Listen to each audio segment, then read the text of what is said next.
تفسیر القرآن آج کا سبق سورۃ الشعراء آیت نمبر 16 سے 19 تک۔ اعوذ باللہ من الشیطان الرجیم، بسم اللہ الرحمن الرحیم۔ فَأْتِيَا فِرْعَوْنَ فَقُولَا إِنَّا رَسُولُ رَبِّ الْعَالَمِينَ ان ارسل معنا بنی اسرائیل قال الم نربک فینا ولیدا ولبثت فینا من عمرک سنین وفعلت فعلتک التی فعلت وانت من الکافرین۔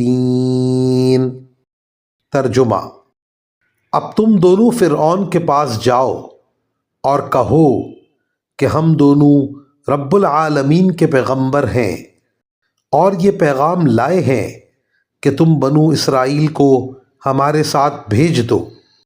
فرعون نے جواب میں موسیٰ علیہ السلام سے کہا، کیا ہم نے تمہیں اس وقت اپنے پاس رکھ کر نہیں پالا تھا جب تم بالکل بچے تھے، اور تم نے اپنی عمر کے بہت سے سال یہاں رہ کر گزارے، اور جو حرکت تم نے کی تھی وہ بھی کر گزرے، اور تم بڑے ناشکرے آدمی ہو۔ ان آیات کی تفسیر میں مفسرین کرام لکھتے ہیں، بنو اسرائیل اصل میں حضرت یعقوب علیہ السلام کی اولاد کا نام ہے۔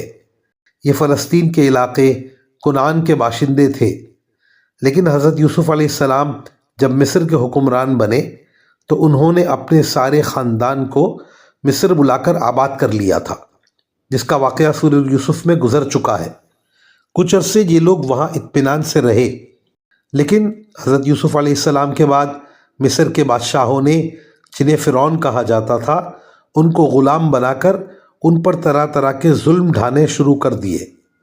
حضرت موسیٰ علیہ السلام کی بچپن میں فرعون کے محل میں پرورش کا واقعہ سورۃ طٰہٰ میں گزر چکا ہے۔